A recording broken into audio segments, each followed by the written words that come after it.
البدع والأهواء، أهل البدع العقائدية وأهل البدع السياسية. أنا أقول بيننا وبينكم السلف، بيننا وبينكم الكتب، كان فيقول البدع بيننا وبينكم. Bismillahirrahmanirrahim. Alhamdulillah wassalatu wassalamu ala Rasulillah wa ala alihi wa sahbihi wa man wala ma ba'd. Kita lanjutkan bacaan terhadap kitab Mustalahul Hadis karya Asy-Syaikh Muhammad bin Shalih Al-Utsaimin rahimatullah alaih. Disimak baik-baik barakallahu fiik. Setelah kita menyelesaikan pembagian hadis yang sampai kepada Rasulullah SAW, yaitu marfu', itu marfu' hukman dan marfu' sharihan. Sekarang kita akan masuki pembagian berikutnya. Disimak halaman 53. Halaman 53. Serius, jenius, fokus biar tidak gagal paham. Na'am barakallahu fiik. Qala al-muallif asbahullah wal mauquf, hadis mauquf. Hadis mauquf tidak asing lagi di telinga antum, sudah dilewati berkali-kali baik dalam matan Al-Baiquniyah atau kitab yang setelahnya, dan bahkan disebutkan oleh Al-Imam Al-Baiquni rahimahullah di dalam pantun tersebut tentang definisi mauquf dengan definisi yang mudah dihafal dan mudah untuk dipahami. Apa definisinya menurut Al-Imam Al-Baiquni mauquf? Wa ma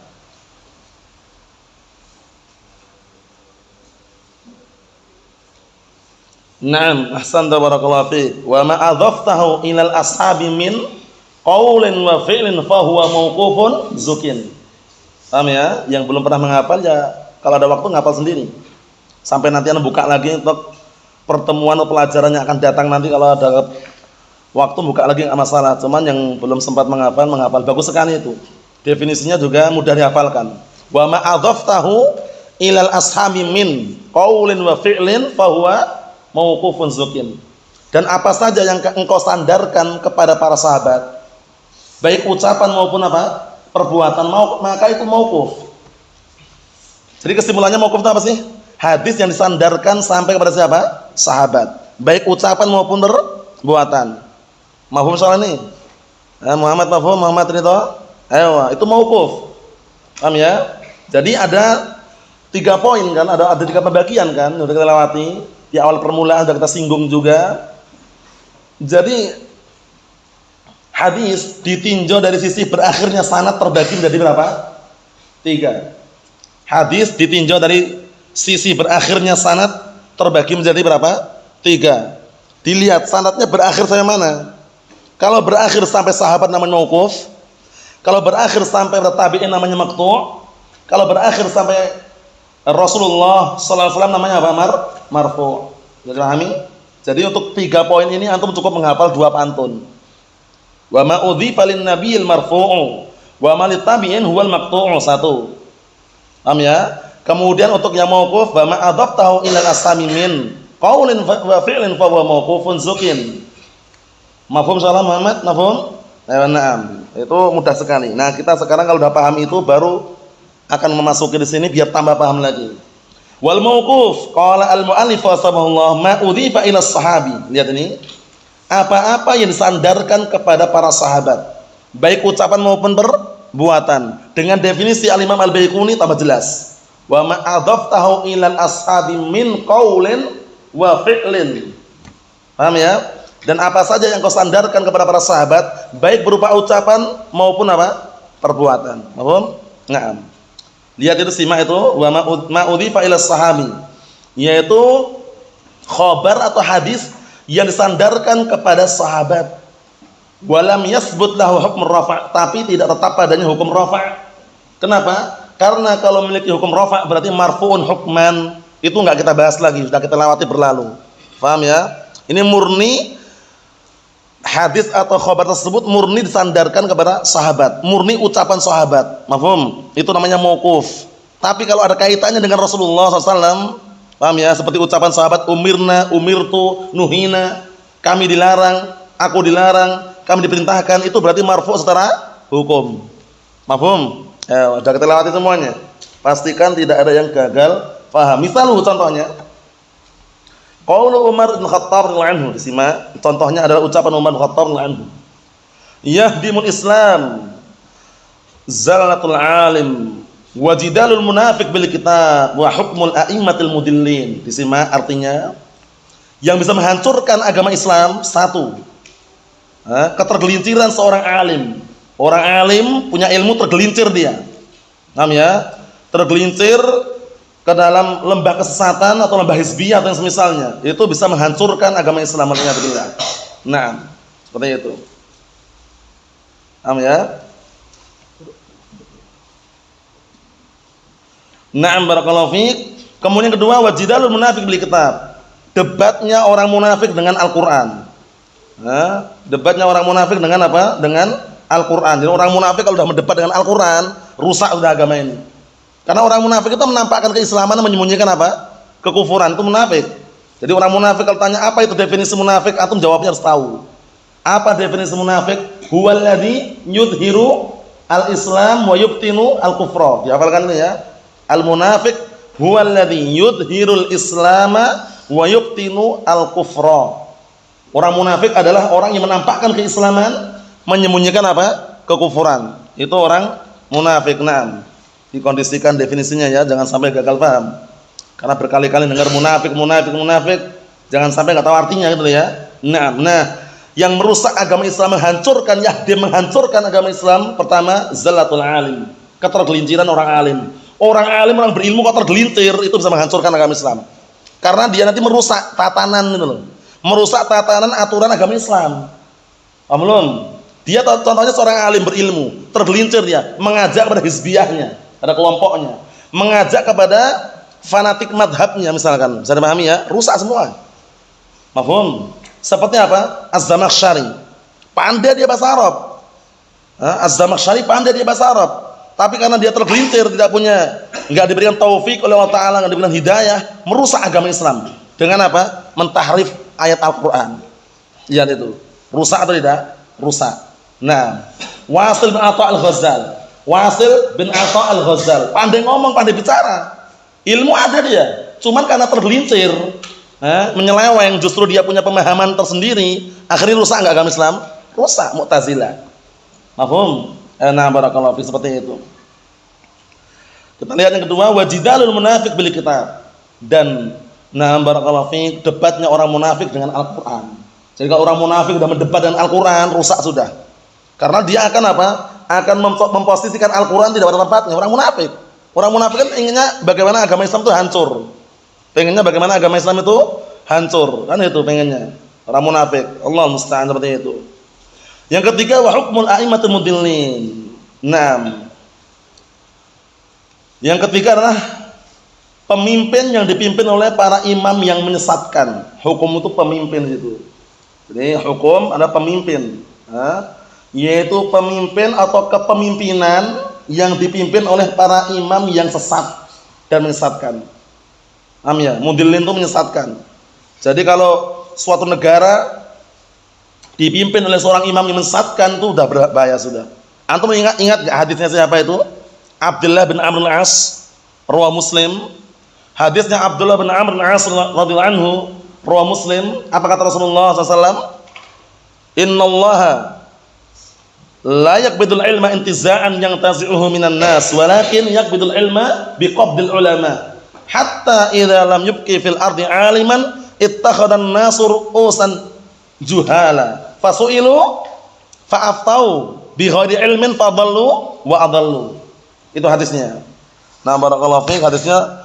Nah, barakallahu fiik, disebutkan dalam Sahih Muslim tersebut. Artinya apa? Allah Subhanahu wa taala tidaklah mencabut, menghilangkan ilmu dengan sekali cabutan sebagaimana diwafatkannya manusia, cabut nyawanya. Tidak, tapi dengan cara apa? Dengan cara diwafatkannya, dimatikannya para ulama. Kalau para ulama dah wafat dan meninggal, enggak ada lagi ulama Ahlussunnah wal Jamaah. Yang ada hanya ulama-ulama sesat, ulama-ulama yang menyeru kepada neraka jahanam. Apa kata Rasulullah alaihi salatu wassalam? Hatta idza lam yubqi fil ardi aliman, sampai-sampai ketika Allah Taala tidak menyisakan lagi di muka bumi orang alim, apa yang terjadi? Ittakhadhan nasu ru'usan juhala. Manusia menjadikan pemimpin-pemimpin yang bodoh. Pemimpin yang bodoh, sudah bodoh jadikan pemimpin. Kalau dia masih mending, tidak diam dia. Fasu'ilu fa'aftau Pemimpin-pemimpin yang bodoh tersebut ditanya kemudian berfatwa, fadallu adallu, akhirnya mereka sesat dan menyesatkan. Paham ya? Hati-hati kalau sudah dipimpin oleh seorang pemimpin yang menyesatkan itu berbahaya sekali. Waliyadzubillah. Ini berarti menunjukkan apa barakallahu fiik? Contoh yang mauquf ini juga bisa kita ambil pelajaran pentingnya ilmu. Jadi kalau antum punya ilmu, kita punya ilmu, itu bagaikan pedang ilmu itu. Ketika antum perang tanpa senjata, bagaimana kira-kira? Perang tanpa senjata, musuh banyak senjatanya. Bisa dikatakan, prediksikan dia kalah. Bagaimana perang kok nggak bawa senjata? Nah, kalau orang punya ilmu itu bagaikan orang perang siap siaga, bawa senjata dia, sehingga bisa melawan musuh-musuh tadi itu. Paham ya? Nah, karena musuhnya manusia diantaranya yang paling dalam dan juga merasuk dalam tubuh-tubuh manusia, apa musuhnya? Kebodohan. Nah, kebodohannya, kalau kebodohan itu lawannya apa? Ilmu. Kalau kita hantam, kita hanguskan, kita padamkan, sirnakan dengan ilmu, selesai. Tapi kalau dengan fulus, dengan uang nggak bisa, dengan jabatan nggak bisa, dengan kedudukan nggak bisa, ilmu yang bisa memeranginya. Faham ya? Nah, barakallahu fiik seperti itu. Jadi jangan sampai keliru. Itu mauquf, apa-apa yang disandarkan sampai kepada para sahabat, baik ucapan maupun perbuatan, yang tidak memiliki hukum rafa'. Antum jangan gagal paham. Rafa' itu kan tanda rafa' dengan dhammah, Ustaz. Itu nahwu. Sekarang kalau belajar mustalah nggak usah mikir dhammah. Belum. Marfu', mansub, majrur itu nahwu. Kalau marfu' di dalam mustalah lain lagi. Belum. Sama enggak? Sama marfu'. Cuman marfu' dalam nahwu itu lain pembahasannya, di sini lain lagi. Kalau antum sudah masuk ilmu mustalah kok marfu', pikirannya dhammah terus. Enggak paham berarti. Ini marfu' beda ya definisinya. Setahuan itu marfu' tanda rafa'i dengan dhammah. Bener, tapi nahwu itu. Paham belum? Kalau mustalah marfu' sudah kita lewati. Nah, mauquf di sini itu tadi khobar yang sampai penyandarannya kepada sahabat. Nah, maqtu' sekarang. Lihat maqtu' sekarang disimak. Nah, na'am barakallahu fiik, sekarang maqtu'. Ayo, pantunnya udah hafal antum Mas? Pantun seputar maqtu' udah hafal? Wa ma udhifa? Apa? Nah, itu aja udah. Wa ma udhifa lin nabiyil marfu'u wa ma litabi'in huwal maqtu'u. Udah itu. Simpel. Saat antum hafal itu udah dua yang antum hafal, marfu' dan maqtu'. Selesai kan? Wa ma udhifa lin nabiyil marfu'u, apa saja yang kamu sandarkan kepada nabi marfu' namanya. Wa ma litabi'in huwal maqtu', dan yang sandarkan kepada tabi'in namanya maqtu'. Paham? Jangan lupa loh Ahmad ya. Yang disandarkan suatu riwayat atau hadis atau khabar sampai kepada tabi'in namanya apa? Maqtu'. Sampai kepada sahabat namanya apa? Mauquf. Sampai kepada Nabi sallallahu alaihi wasallam namanya apa? Marfu'. Jangan sampai tertukar atau terbolak-balik. Kata beliau, ma udhifa ila tabi'i faman ba'dah masyaallah. Lihat ini. Suatu khabar, ma diartikan khabar enggak masalah, riwayat enggak masalah, atau lebih umum apa-apa gitu. Apa-apa yang disandarkan kepada tabi'in. Nah, barakallahu fiik, kemudian orang yang setelahnya. Setelah tabi'in berarti apa? Atsba' tabi'in. Setelah atsba' tabi'in siapa? Atsba' tabi'in. Setelah atsba' tabi'in siapa? Atsba' tabi'in. Terus. Paham ya? Nah, jadi kalau kita menyandarkan suatu riwayat atau khabar kepada orang-orang di bawah tabi'in namanya maqtu'. Di bawah atsba' tabi'in juga maqtu' gitu loh. Paham belum? Contohnya generasi kita lah, taruhlah generasi kita. Paham ya?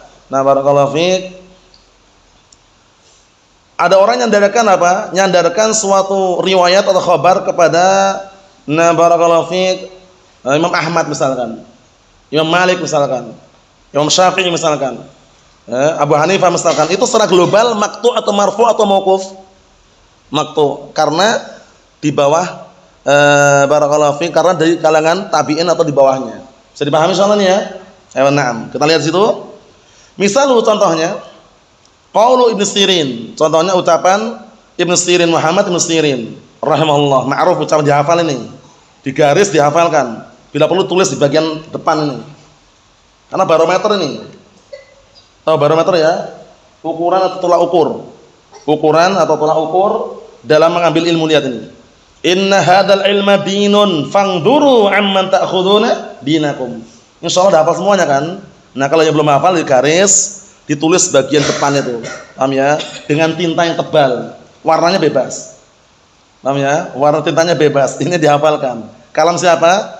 Al-Imam Muhammad ibn Sirin, dinukilkan dalam Muqaddimah Sahih Muslim. Inna hadzal ilma dinun fangduru amman ta'khuduna dinakum. Sesungguhnya ilmu ini adalah agama, maka perhatikan dari siapa kalian mengambil agama kalian. Paham ya? Jadi enggak boleh sembarangan mengambil ilmu. Harus dari Ahlus Sunnah. Lah kalau ilmu sharaf bagaimana Ustaz? Ilmu nahwu, ilmu mustalah, ilmu usul, tetap dari Ahlus Sunnah. Walaupun itu ilmu alat. Karena yang namanya seorang santri atau murid itu pasti terpengaruh dengan gurunya. Cepat atau lambat terpengaruh dengan gurunya. Mungkin terpengaruh dalam hal apa? Cara mengajarnya, cara berbicara.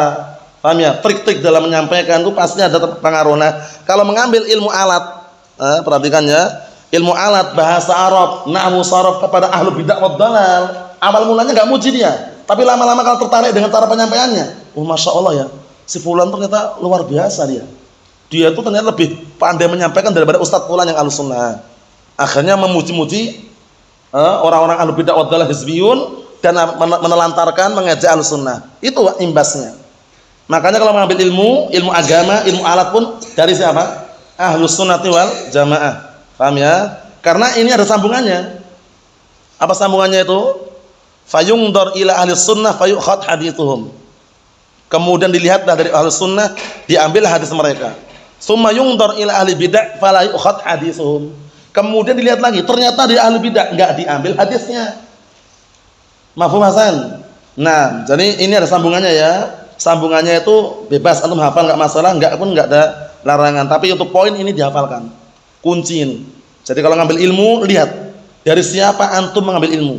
Kalau orang mengambil ilmu dari orang-orang yang bolehkan minta-minta, tasawuf, ngemis atas nama dakwah, open donasi, itu muridnya enggak jauh beda. Paham ya? Atau orang yang mengambil ilmu dari orang-orang yang berdakwah dengan live streaming, live streaming.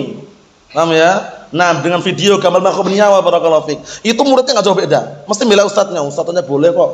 Syekh Shalih Fauzan juga boleh katanya. Dalil itu Al-Qur'an dan As-Sunnah, bukan Syekh fulan dan Syekh alan gitu loh. Paham ya? Lah kalau gitu rusak semuanya. Orang-orang kalau antum nasihati ngerokok haram, Pak. Kiaiku boleh kan kok. Nah, Jim Samsu itu ada racikannya Wali Songo. Itu ngayal. Kalau apa? Kalau dalilnya dengan ucapan orang. Paham ya? Tapi dalil Al-Qur'an dan As-Sunnah enggak bisa dipatahkan oleh Al-Qur'an Sunnah. Ini bagus sekali nasihatnya nih, seputar apa? Seputar maqtu', disandarkan kepada tabi'in. Inna hadzal ilma dinun fangduru amman ta'khuduna dinakum. Dikondisikan ini ya, dihafalkan, ditanamkan di benak antum semuanya. Sesungguhnya ilmu ini adalah agama, maka perhatikanlah dari siapa kalian mengambil agama kalian. Jangan salah jalur, salah alamat. Kan ada orang yang terpancing apa? Barakallahu fiik, tergiur dengan apa? Bujukan rayuan untuk belajar ke JI, Jamiah Islamiyah. Biar nanti dapat ijazah, dapat gelar LC. Apa LC itu? Lucu. Paham ya? Nah, barakallahu fiik, atau gelar MSc. Jangan. Antum saksikan. Sekarang ustadz-ustadz yang pulang dari sana ini berbicara realita dan kenyataan. Kalau nggak percaya, saksikan. Ustadz-ustadz yang pulang Jamiah Islamiyah, barakallahu fiik, itu hampir semuanya bolehkan televisi. Dah semuanya. Paham ya? Mulai dari pembesarnya, anak buahnya. Karena terdoktrin apa? Syekh fulan nampak, Syekh fulan muncul.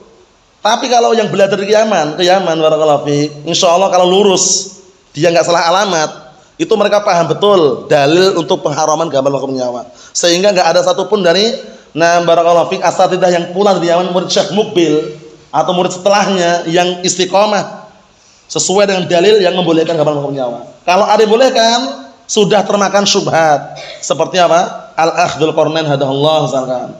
Paham ya? Atau contoh yang lain, Abu Qatadah misalkan, atau contoh yang lain Abu Naufal Harith misalkan, ada Aceh sana dulu, paham ya? Makanya tahu. Nah, barakallahu fiik, bagaimana pergerakan mereka dan juga perkembangannya justru semakin menjauh daripada ajaran Ahlus Sunnah wal Jamaah. Allahul musta'an. Allahumma sallim. Selamatkanlah. Ini lihat, ini penting sekali. Wa qaulu Malik, dan perkataan Imam Malik, utruk min a'malis sir ma la yahsin bika an ta'malahu fi alaniyah. Sima artinya utruk min a'malis sir, ma la yuhsinu bika an ta'malahu fil alaniyah. Artinya apa? Tinggalkanlah amalan-amalan yang dilakukan ketika sir rahasia. Paham ya? Sir itu rahasia.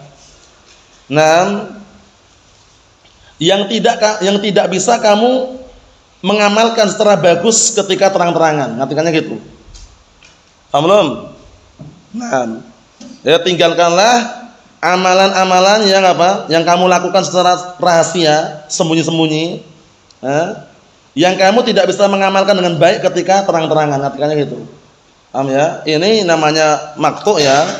Maktu itu kadang-kala kalau cocok dengan hujah kita ambil, kalau tidak sesuai dengan dalil ya kita tinggalkan. Paham ya? Jadi jangan sampai barakallahu lebih mengedepankan maktu daripada marfu'.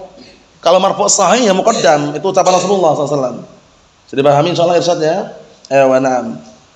Berarti sudah kita selesaikan seputar marfu', mauquf, maktu'. Kesimpulannya sudah kita lewati, itu semuanya tidak jauh beda kecuali pada poin apa penyandaran saja. Kalau marfu penyandaran sampai kepada siapa tadi? Marfu antum? Marfu penyandarannya sampai kepada siapa? Muhammad SAW. Kalau mauquf penyandarannya sampai kepada siapa? Sahabat. Kalau maktu penyandarannya sampai kepada siapa? Tabi'in di bawahnya. Mau insyaallah ya. Nah, pantunnya coba diulangi dua-duanya antum.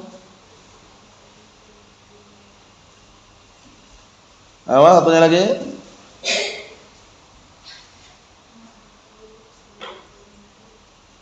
Naam ahsantum barakallahu fiik. Wa ma udhifa lin nabiyil marfu' wa ma litabi'in huwal maqtu' wa ma adaftahu ilal ashabi min qaulin wa fi'lin fa huwa mawqufun zukin. Wallahu a'lam bissawab. Alhamdulillah.